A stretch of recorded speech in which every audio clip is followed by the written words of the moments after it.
Hi, I'm Rob Vanstone, and welcome to the long-awaited bi-week edition of the Rumblings video podcast. I am here with someone who is evidently not Murray McCormick, that being Rocco Radio's Jamie Nye, who hosts along with Drew Remenda the Green Zone Daily on CKOM and CJME Radio, and is generally a terrific person, despite the fact he cheers for the Oakland Raiders. Jamie, thank you so much for being with us today. Yeah, well, we're not going to talk about John Gruden, are we? As long as we don't talk about Vic Fangio and the way the Broncos are playing after turning 3-0 into 3-2. So Yes. If we declare an NFL truce, I think we can have a productive session here. Perfect. I have to introduce our co-host, Candy. Can you see her okay there? Isn't she cute? That is a cute dog, Rob. That is a very cute dog. The official dog of the Rider Rumblings video podcast. So we've been getting some heat in the press box from various media members who are sick of all the pictures I post of her on social media, but it could be worse. I could be posting pictures of myself on social media, and that would be really better the dog than me. The Rough Riders season has kind of gone to the dogs. How's that for a segue?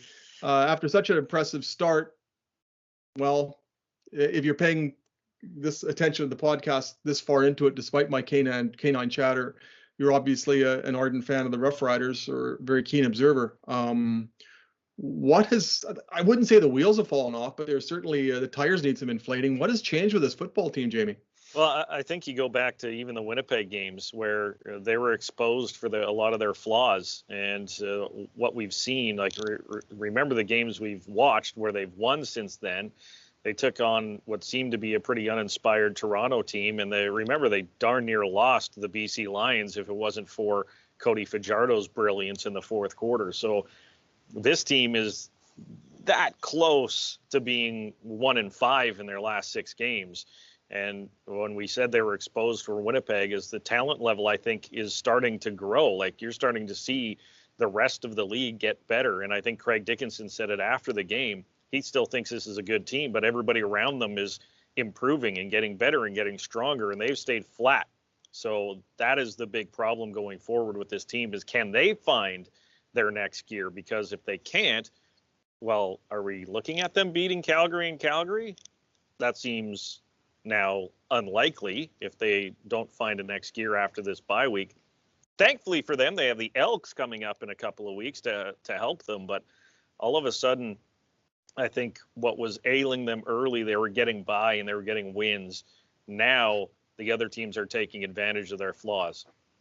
It seemed to me early that the Rough Riders, with their quick passing attack, could scheme their way around the fact that the offensive line isn't exactly a fortress. And I think it was fortuitous scheduling earlier that enabled the Rough Riders to play teams where they really wouldn't get burned by doing that. But other teams have figured out the Rough Riders, and Calgary was, I think, in some ways the worst team for the Rough Riders to play, or one of the worst teams for the Rough Riders to play, considering the makeup of their roster, and that Calgary can rush the passer with 4 or even 3, as they demonstrated on Saturday.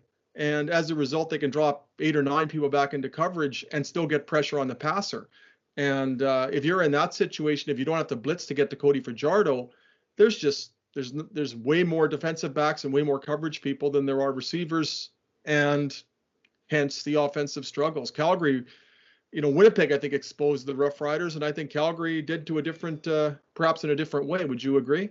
Yeah, that's where I'm looking at this Rough Rider team, is trying to they have to find something else in the offense, because even their short passing game now, teams know how to defend it, right?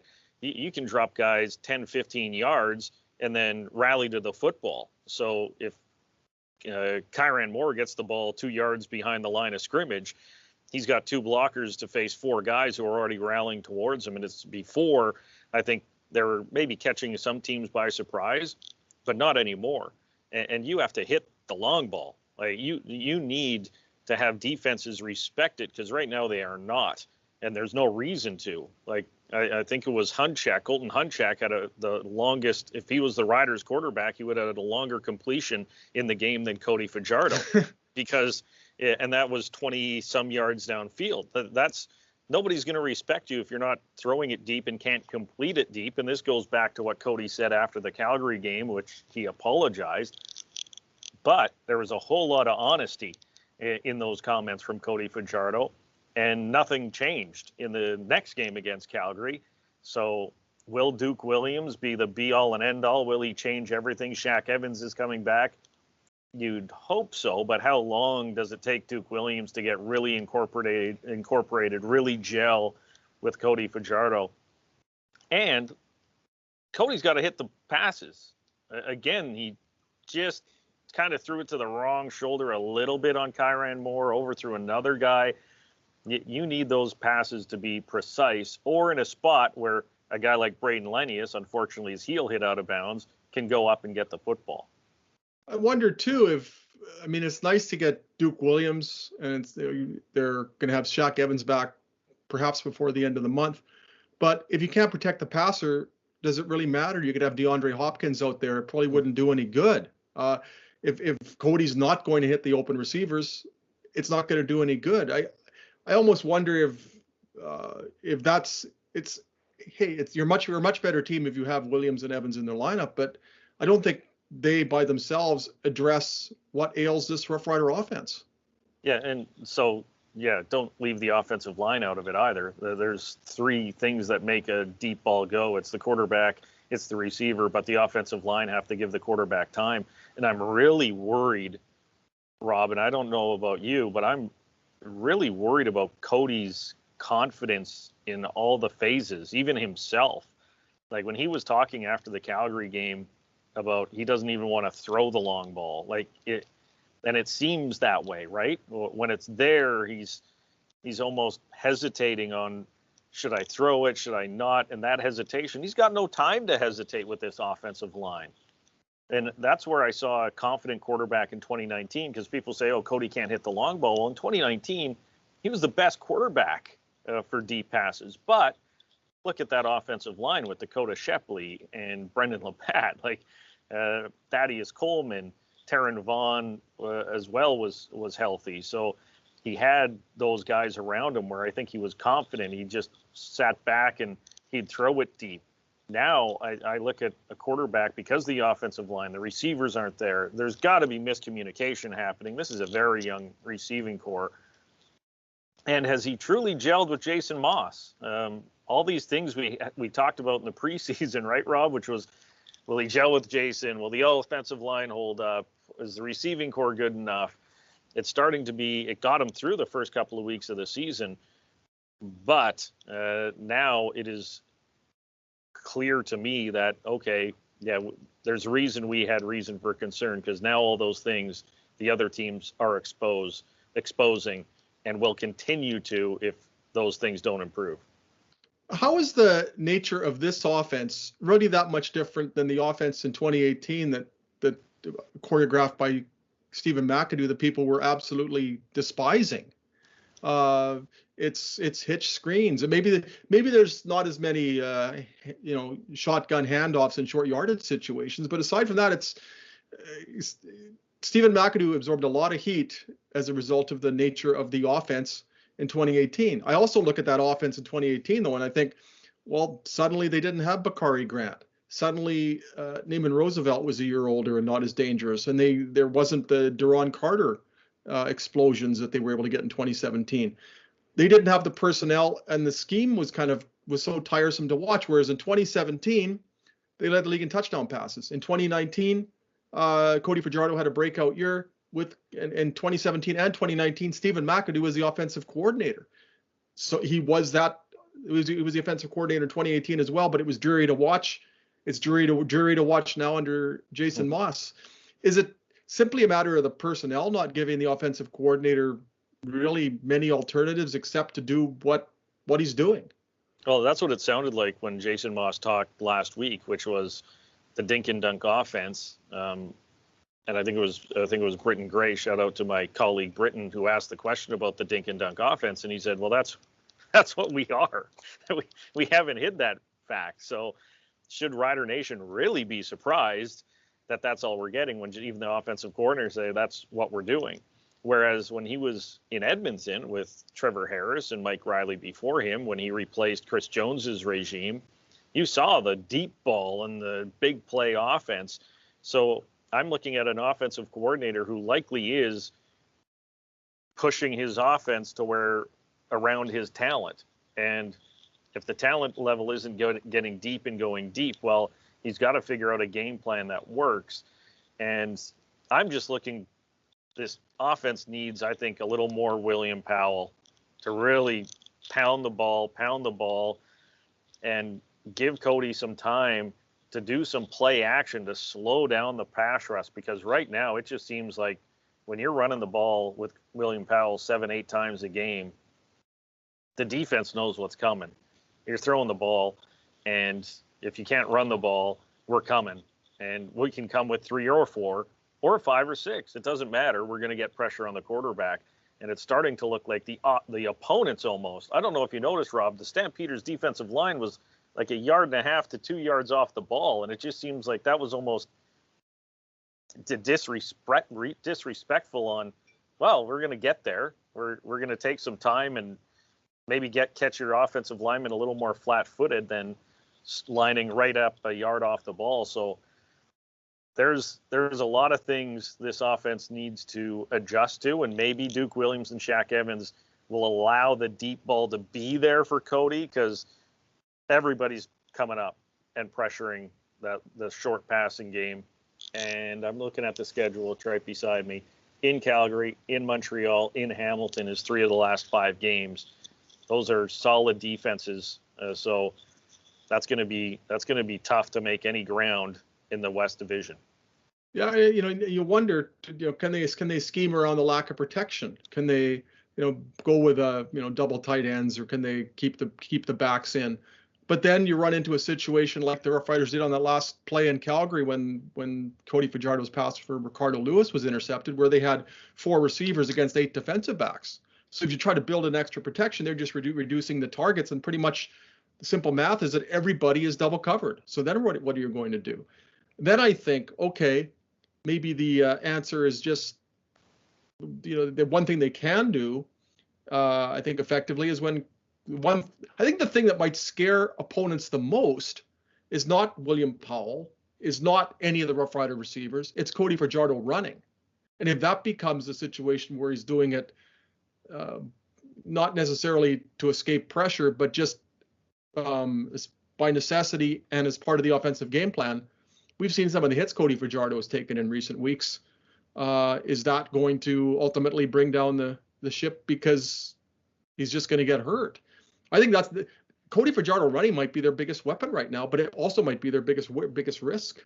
Yeah, I almost think that, is it going to a more collegiate style offense where you do cut the field in half, but at least if Cody's rolling out of the pocket and he's being able to cut the field in half, he's at least a threat to run or throw. Because, hey, let's be honest, one of the strengths of Cody Fajardo was improvisation, getting outside the pocket. Like the play to Braden Lenny, that was all him buying time and making a heck of a throw to the corner of the end zone that unfortunately was that close to working out for the Rough Riders on a touchdown. So is that a threat? I think that is, but I think you're right, Rob. That might be the greatest threat of this Rider offense, is Cody Fajardo using his feet not only to run the ball and get yardage, but just buying extra time for him to have a breakdown in the secondary and have a guy maybe come open deep or someone come open across the middle. Because the more time defenders have to, protect or guard against the receivers, well, the more time that protection's in the secondary is going to collapse and someone's going to come open. So I'm very intrigued after a bye week of Jason Moss and Craig Dickinson assessing where they go, what this offense looks like, because adjustments have to be made. I look at Cody Fajardo, and there's been some talk, what is wrong with Cody Fajardo? He's not the same quarterback as he was in 2019. And yeah, he's missing some throws that I think he would have made in 2019, but I think he had more reason to be confident that those throws would be caught in 2019. I think he's absorbing an undue amount of criticism. This is someone who just doesn't have the supporting cast around him that he did in 2019. And I think that is probably the largest reason why he hasn't been effective, why the offense hasn't been effective. Yeah, there's a couple of throws that he should have made to Kyran Moore, probably 3 that would have produced long gains or touchdowns. There was Keenan LaFrance in the end zone in Calgary. There's William Powell on the corner pattern this past weekend.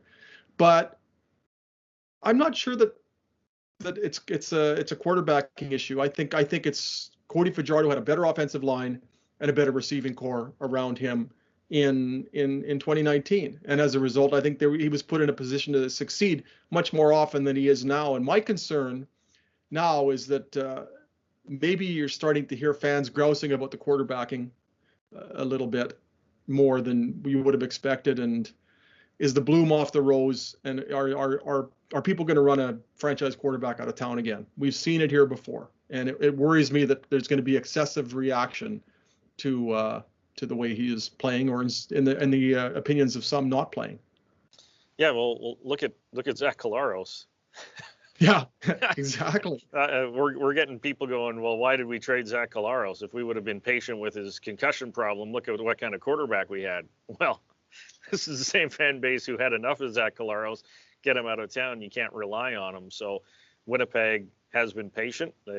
Luckily, he hasn't been injured. But Zach Collaros, even at the end of his tenure in Hamilton, they were running him out of Hamilton that he wasn't any good. Well, now he might win back-to-back Grey Cups the way he's playing. So my concern with Cody, I still think he is a good quarterback in this league. I think he's lost one of the top tier quarterbacks in this league status until he can turn it around. My concern is we still have a good quarterback, like the Riders do, but where's his confidence? Mm-hmm. Because if you don't have a confident quarterback, that it doesn't matter how good he is, it's going to lose something. Like, look at Trevor Harris, who looked like he was going to throw 5,000 yards a season. He's lost his job because he's clearly lost confidence in himself, the offensive line, the receivers, the coordinators, whatever it is. And if Cody can't get out of the spiral, and I see a quarterback who's lacking a little confidence in where he's reading and where he needs to throw the ball, that's just going to snowball until, something goes right and he can get that confidence back. Well, I looked at one play in particular from the game on Saturday, and he actually had decent protection, but he nonetheless escaped the pocket and ran. And he got some yards, great. But I look at that and I think there's a quarterback who might have a metronome going off in his head and thinking, okay, I've got 2 seconds, maybe 3, and then I've got to bail. And I think at least in that situation, I think he anticipated pressure that wasn't necessarily there. And I don't think there's necessarily a reason for him not to anticipate the pressure. I just wonder if he can perform the way he needs to with that offensive line in front of him, even when he does get the protection, because do you have to be wary of the fact that it just might not be there? And, he's very honest about how he doesn't have the confidence right now. Like when you get hit as often as Cody has and get pressured, you start playing against ghosts. Yeah. You have to, where you're just, they feel like they're there even though they're not. And that's where I'm looking at not a very confident guy, whether he's not confident in the offensive line himself or the receivers. I think it's a combination of all three. And that one point in that game when he looked frustrated at the end of the game in Calgary, it started to look like he wasn't even confident in his offensive coordinator. And we've been down that road with Stephen McAdoo in 2019 in the West Final when TSN caught him on tape. I hate that play. Bleep. Yeah. And it was, okay, why is the coordinator calling a play the quarterback hates in that situation? So that's where the disconnect can't be there, and it can't be there for very long, or else it's going to fester. And looking at this schedule, you don't have a lot of time to have that happen and then turn it around. And, Cody Fajardo apologized for what he said after the game in Calgary, but I think the latest game against Calgary pretty much underlined the validity of everything that he said. Mm-hmm. What did he say that was wrong? Maybe I think he felt that he'd thrown some teammates under the bus and aired some things publicly that maybe should have been dealt with privately. But in terms of the substance of what he said, was there a syllable that he uttered that was incorrect? I don't see it. No, it was completely 100% honest in his eyes. And I'm sure there are receivers in that locker room who could turn around and have their own press conference and say some accurate things about Cody not hitting them and this, that, and the other thing. That would have also been accurate. But as Jason Moss said last week, the cardinal sin is you don't air those things in public. Because if the finger pointing starts,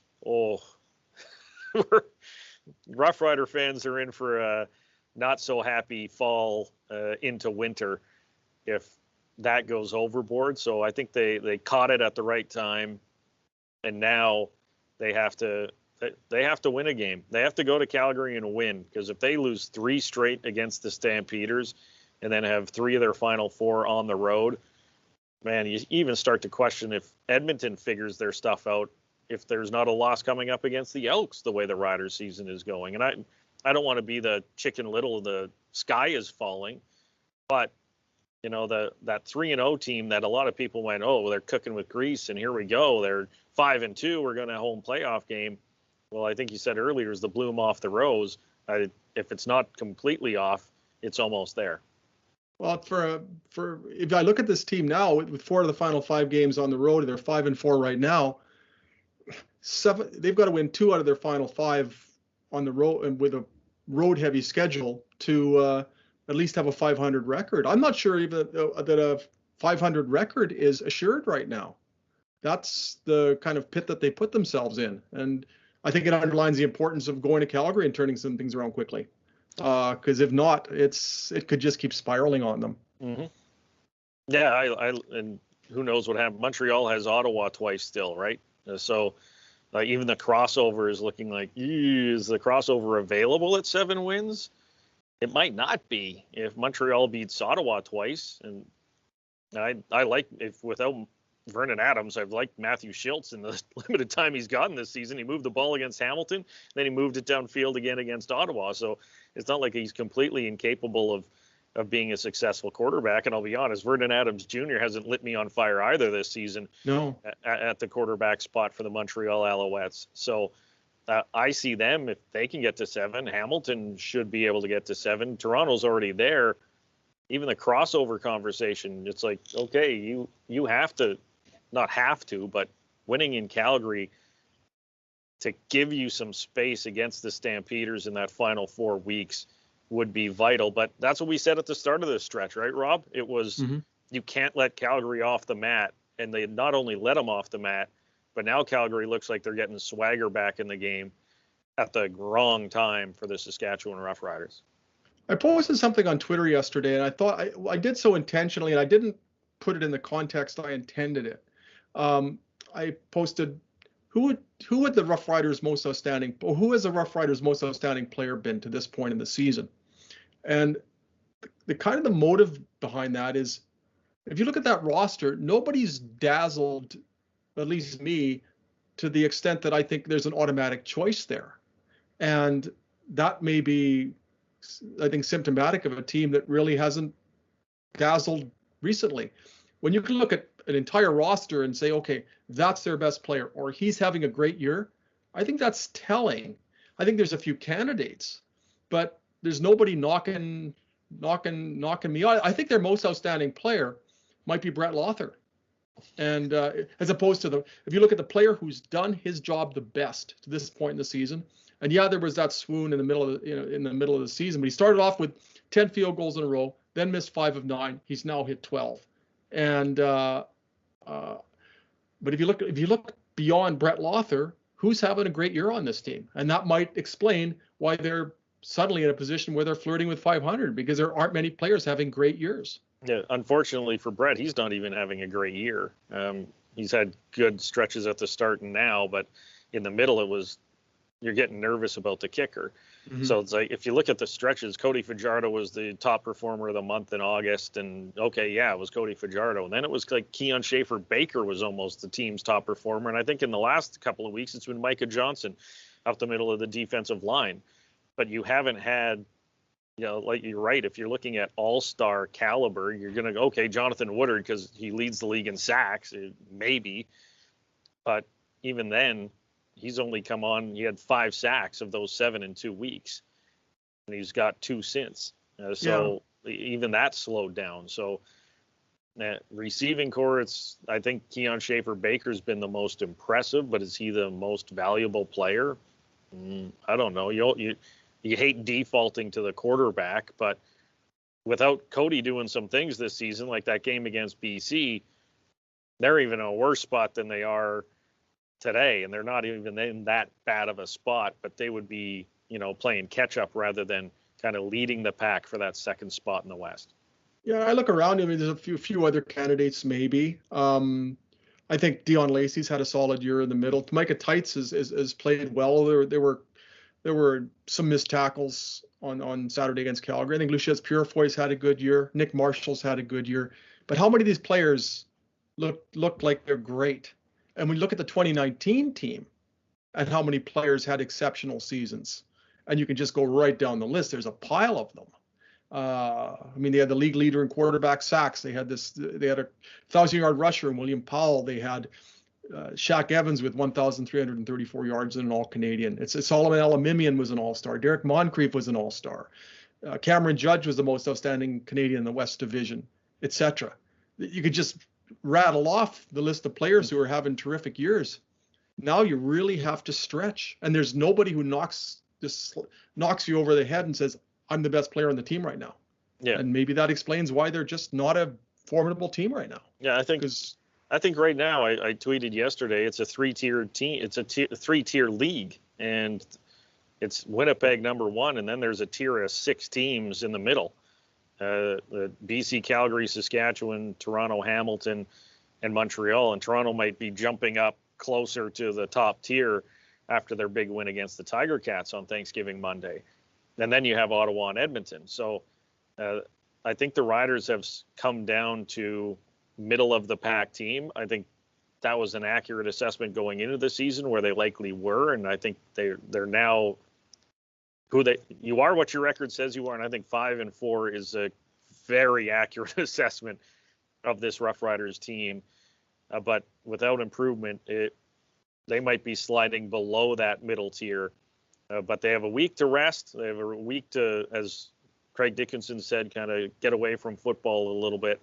But the coaches, I doubt, will be getting away from football a little bit because they have to find a new game plan on offense. They have to surprise some people coming out of this bye week because it seems like everybody knows what they're going to do and is playing them that way. And once everybody figures out who you are and you can't adjust to that, well, we've seen many teams have that real quick peak and then just flatten out because that was their top year. And we're going to find out, Rob, do they have another year? I don't know if they do. Maybe it's Duke Williams and Shaq Evans and that they find it there. But right now, without you pinpointed the offensive line, I don't know. But on the flip side, shout out to Jason Shivers and the defense. I think out of the phases of the team, I think that defense still is able to play with the best in the league. And I know they allowed over 400 yards, but they didn't break. They kept the Stampeders out of the end zone at the right time, else that could have been almost a blowout for Calgary on Saturday. Yeah, I was impressed with the defense, aside, of course, from the first play to Mark-Keith Ambles for a 71-yard touchdown. But after that, Calgary didn't reach the end zone, and the field seemed to be tilted in the Stampeders' favor. At one point, I think Calgary had, I think, of the plays that were in the other teams, on the other team's side of midfield, 60% of those plays were run by Calgary. And you look at, Rennie Paredes missed a field goal, and that helped them. That's not a defensive stop. That's a missed field goal. There was a Lucius Purifoy interception on the 5-yard line. There were some field goals that instead of touchdowns. And that defense put the Rough Riders in a situation where they could win the game with some timely plays on offense. The scoring is down in the CFL this year, but if your opponent scores 22 points, you should be able to win. The week before, if your opponent scores 23 points, you should be able to win. The defense is giving the Rough Riders offense chances, and those opportunities by and large aren't being seized. And that's what's troubling. And they're starting to be out there for an awful long time. Like the time of possession is starting to slide over to the opponents. That's where the Riders were owning a lot of the games early on, was time of possession and kind of wearing down the opposition. But now it's flipped the script the other way. And yeah, I look at a defense, 2 bad starts against Calgary, but after those bad starts, you're making the plays to keep you in it, and the offense isn't coming down the field and scoring for you. So that's where you hate to go, okay, if there's one side of the ball that's to blame for this, well, you can't score 19 and 17 points and then 8 and 9 against the Winnipeg Blue Bombers and expect to win much. So the Riders' offense, it's almost to the point where does the Riders' defense need to score a touchdown to help out on the scoring wise? Because they score one of those and maybe they win a game, but you can't rely on that from a defense. But the defense can allow be down 21-0 collectively in the 2 games against the Calgary Stampeders either. So they need to come out faster. But it seems like once they come out and they get their wits about them, Rob, that's still a solid defense. They're missing Mike Edam. They have some young guys like Campbell got burnt on that big play, and Blaise Brown is still coming along. But I've been really impressed with Lacey and Tights, as you mentioned, Purifoy. I think Gainey and Marshall are still on that side of the ball, the top of the league when it comes to being able to go up against the best receivers. We got a question. I think it's already been answered, but Rod Fink asked this question. He says, "What do you rate as the biggest letdown of the team so far?" For me, it's the regression of the offensive line. That to me would be the biggest letdown. Although for there to be a letdown, you almost have to have expectations that aren't met. And to me, the offensive line was a concern coming into the season, and it's still a concern. So is that a letdown or just an obvious deficiency? Yeah, I haven't been let down by the offensive line, I wouldn't say. Because of what you said, I wasn't expecting them to be, bulldozers running over the league and protecting Cody Fajardo because, Evan Johnson came in from Ottawa. He's a local guy, but he wasn't an all-star caliber offensive lineman in Ottawa. He was a very serviceable guard for the Ottawa Red Blacks, and that's what he is for the Rough Riders. Dan Clark's an all-star center. I still think he's near the top of his game, but he's got Logan Ferland, a raw rookie, right beside him instead of Brendan Labatt there. So there's going to be a letdown. You went from Brendan Labatt to Logan Ferland, and Logan's doing his best, and I think he's been pretty good actually for his first year with junior football a couple of years ago with the Rough Riders. And you're playing with rookie tackles like Andrew Lauderdale. He's in game 5 of his CFL career. So no, if I'm looking at let down, I think, sorry to go back to Cody Fajardo, but there's the franchise guy, and to see him missing the passes and being, showing that frustration level, I think if there's where the expectations were to where the reality is, I think the biggest letdown wouldn't have to be the quarterback. Yeah, and I think that's symptomatic of the offensive line and the count around him not being there. I mean, in 2019, they didn't have Brendan Labatt for a lot of the year. It didn't really matter because they had Philip Blake and they had Dariusz Bladek and they had players they could just plug in, and there weren't really that many concerns, if any. And now the absence of Brendan Labatt seems to be huge. The absence of Taron Vaughn seems to be huge. Dakota Shepley ends up in the National Football League. Cyrus Kuanjito, I think they had him penciled in at one of the tackle spots. He retires early in training camp. It was just they weren't in position to withstand some of the adversity they faced on the offensive line, whereas in 2019 they were able to, and because they had the depth that they don't currently possess. Yeah, and I don't want to jinx anything, but they have been one of the healthier offensive lines in the league, right? Yeah. And so Dan Clark got dinged up, or whatever you want to say, late in the second quarter, just before the half. They almost had to help him to the bench, and there I was sweating, going, well, now what did they do? You're going to put Logan Ferland at center, and Josiah St. John comes into the lineup? Like, oh my goodness! But thankfully, Dan Clark went to the locker room and he came out and he finished the game. But they have been a very healthy offensive line outside of, Andrew Lauderdale and Brett Boyko kind of flipping that side. But overall, it's been okay. In 2019, you mentioned all the injuries. Could you imagine if that happened this year?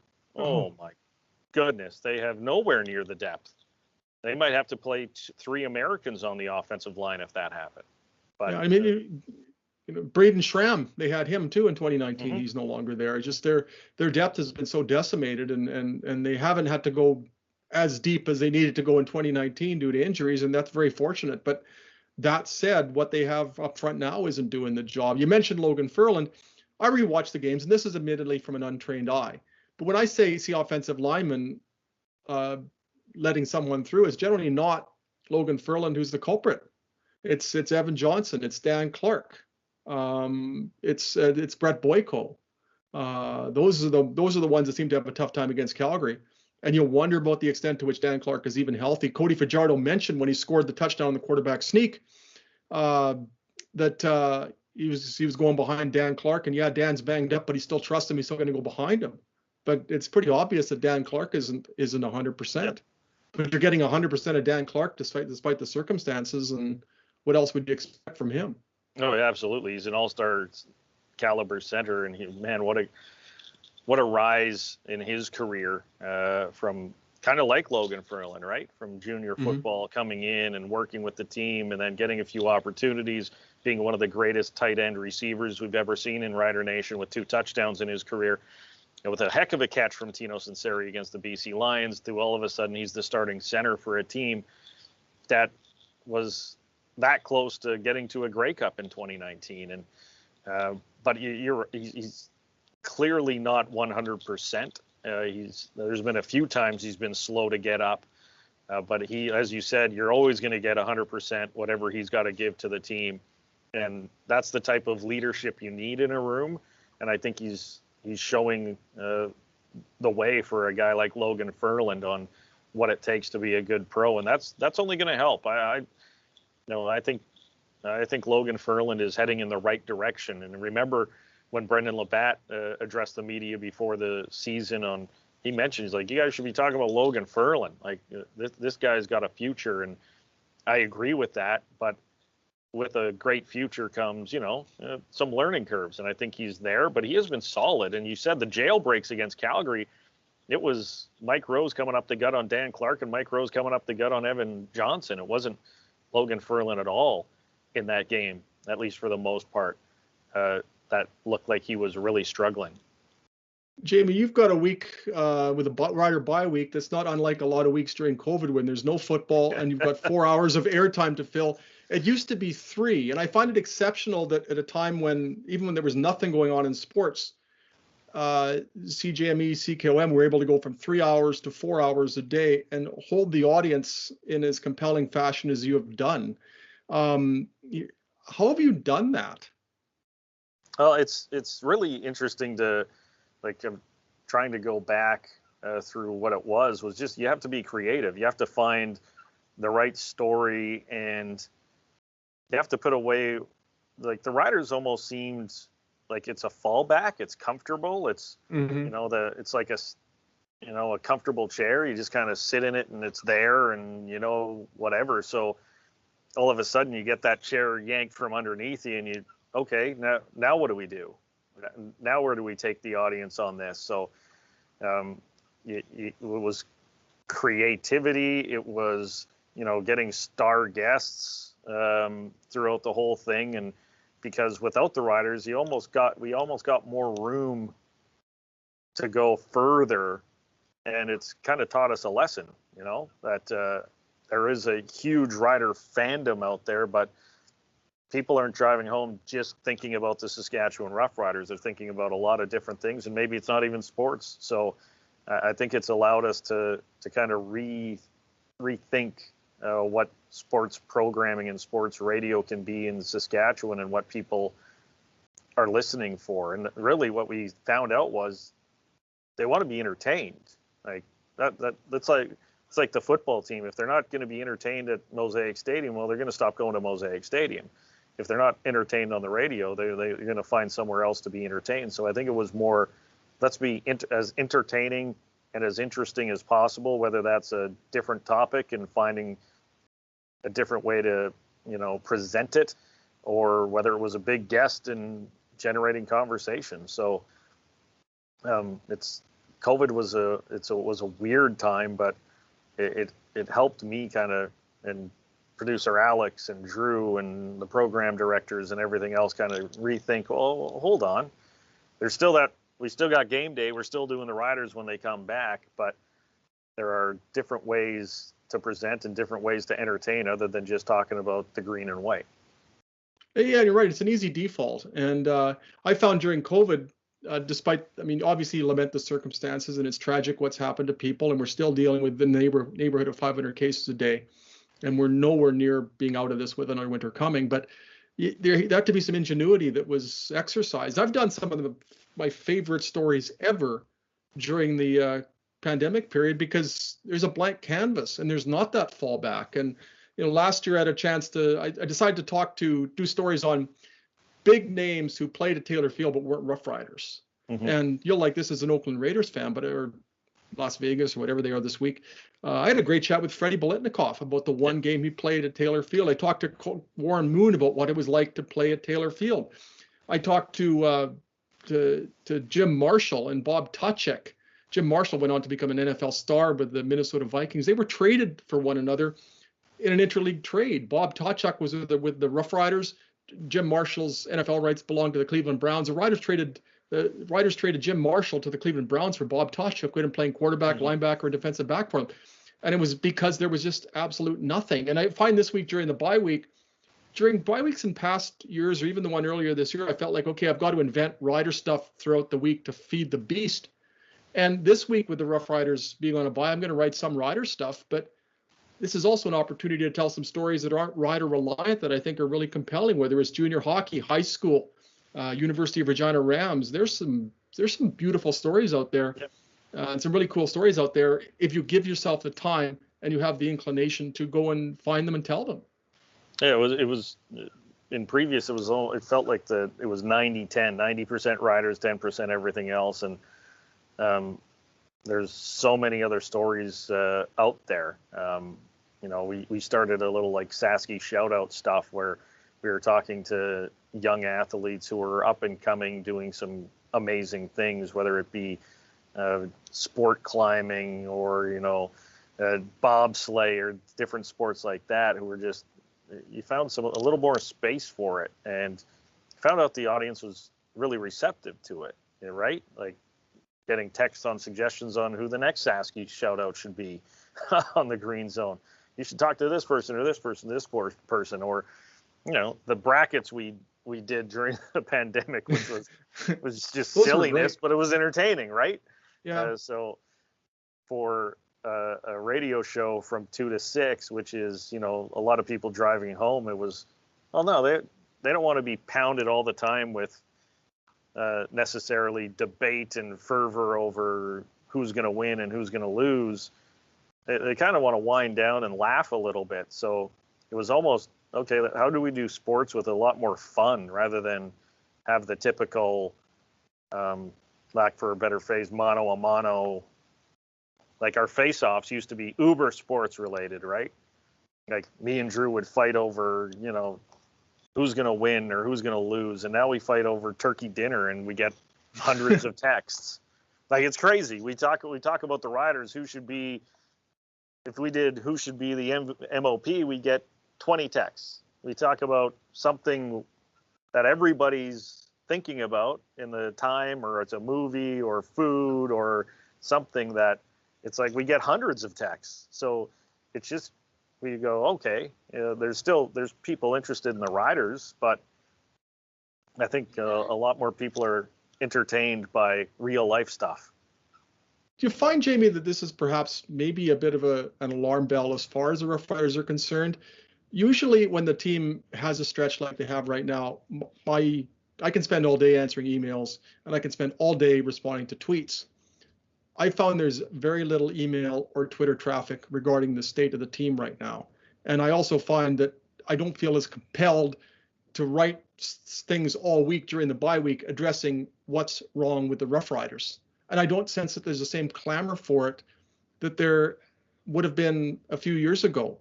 And yeah, you can look at the attendances and attribute some of it to COVID. but and perhaps all of it to COVID. But do the Rough Riders have the same space in the market, and do they have occupied the same mind space that they may have 2, 3, 5, 10 years ago? I wonder if there's a bit of a, I don't know if stagnation is a strong word, but there's certainly been I just don't sense that there's the same buzz. Even when they were 3-0, I didn't sense that there was the same buzz. I think, and we went without football last year. I thought it'd be a real vibrant discussion this year. Yeah, it was interesting during the pandemic, and we're still in it. But when they weren't there, it was I started to get a little more feeling that it wasn't like people were like, "Oh my God, I miss the Riders. I miss being at Mosaic Stadium so much." But it was, "Oh, I'm spending a little more time thinking about this." It was just almost like that amount of room you left for the Riders just got replaced by something. And now I think it's up to the Riders to get back that space. And I think they were there early in the season when they were 3-0. I think there was some hype and some excitement, and they lost to Winnipeg, and there was that. But also the CFL hasn't been that entertaining. You turn on a game and there's been some great finishes, but what's the first 50 minutes? It's like, yeah, they missed a field goal. It hasn't been crisp and clean and exciting and wow, I need to be watching this. Now it feels like basketball where you can turn on the last five minutes and be entertained for a bit and then go amongst your day. So I think a lot of fans missed it, but I think they thought they'd miss it more than they actually did. So I think it's going to take a year and maybe into next year to really generate that excitement again, as people are just kind of getting used to it being back and they're kind of more of the casual fans now. But I'll tell you, on the post-game show on Saturday, there's a lot of passionate fans who were not very happy with the football team, and they were blaming everybody. In fact, they wanted Stephen McAdoo back, which I couldn't believe. I never thought I'd hear that in my life, that people were like, you know what? We should bring Stephen McAdoo back as the offensive coordinator. And bring Zach Claros back as a quarterback. Yeah. Where's Reggie Slack when you need him, right, Rob? Oh, exactly. You were too young to actually have covered the team back then, but it was sure rather colorful back then in terms of just the things that would happen to that football team. This year the Riders are sliding, but there really hasn't been a lot of, what's the word I'm looking for? Aside from the Cody Fajardo post-game media conference after Calgary, I don't sense that there's been a lot of accompanying storylines. There hasn't been the same, I think, color off the field. There hasn't been the same, there's been no real extracurricular stuff that makes a season interesting. It seemed to me when the Riders would lose some seasons, not only would they lose, and they're still a winning team, but when they would hit the skids, not only would they hit the skids, but there'd be this going wrong and this player dealing with this situation. It's just been strictly football related this year, which is good for the organization, but there's not the tumult that you might expect that you might have gotten, say, when Reggie Slack doesn't get on a plane to Hamilton, or a player gets arrested for this and that. It's a different type of skid that this team has hit. Well, even in 2013 when they won the Grey Cup, that 4-game skid hit right at the same time as, the Taj Smith, the White Anderson, Aaron Riley situation, which was, and it just seemed to go. And then the Darian Durant tweet to the fan that he got fined for, there was that intrigue in there. And I think that's not that saying, oh, they need to be a lot more dramatic off the field to keep Rider fans engaged, but it's been interesting over the years where you see those types of off-field things, or Chris Jones getting fined, and was there a fight on the field at practice with Deron Carter and all this stuff that we've seen over the time. It has been a pretty even-keeled season for the Rough Riders, and their 5-4 record is pretty indicative of that. Yeah, we're not getting the sideshows, which is great for them. I don't think they want any, but sometimes it seems when it rains, it pours for a team that's struggling. Right now, it's strictly raining, and I guess that's a positive. I mean, I think it's somewhat salvageable. You've got Duke Williams coming in, you've got Shaq Evans coming in. Players have got a week to deal with being banged up, and there's really not a lot of teams that are except perhaps for Winnipeg, that you're going to look at and say they're invulnerable. Yeah, the Riders have some flaws, but there's a lot of flawed football teams in this league. So I don't think they're unique in that regard. So the opportunity is there for them. They're still in second place, and they still have a home playoff game that they control that destiny. But they're going to have to shore up a litany of things such as those we've referenced in order for that to happen. Again, going to Calgary, we said it 2 weeks ago. Big game to win that one because it puts them some space in. They lose to Calgary, and all of a sudden it's who knows what happens with Calgary and BC this week. Gets pretty interesting. Jamie, it's been absolutely interesting to have you with us. Thank you so much for taking the time. I know I asked you for a half hour and have simply blown that out of the water. I do apologize for the. I hope I haven't interrupted your preparation for what should be another entertaining Green Zone today. So. No, how's Candy? Candy made it all the way through, eh? Where's the Candy update? Let's see. Can you see her? Same spot as we left her, eh? Yeah, I might have to check her pulse. I just got to do the usual outro that I'm told. I have to say this at the end of every podcast or I will be shot. If you enjoyed the podcast, please leave a review and a 5-star rating. We deserve a 6-star rating because we have Jamie this week. It helps us grow the podcast. You can subscribe to the show on Apple Podcasts, Google Podcasts, Spotify, Stitcher, or wherever you get your podcasts. If you'd like to send us a question, you can email. This is why I'm not in broadcasting, Jamie. If you'd like to send us a question, you can email Rob at rvanstone@postmedia.com, and we'll read it on the show. You can follow me, Rob, on Twitter at Rob Vanstone, or in absentia, Murray McCormick at Murray LP. Jamie, where can they find you on Twitter? Where can they find you on the air, et cetera, et cetera? 980 CJME and 650 CKOM on your radio, AM dial, and of course at Jamie Nye on Twitter. Awesome. Jamie, thank you so much for doing this. I look forward to seeing you down the road, and it'll be a long time further than their home game, but I hope our paths cross before then. So thanks for doing this, and hope all is well with you, and not necessarily with the Raiders. Thank you very much, Rob. Have a good one. You too, Jamie. Thanks a ton.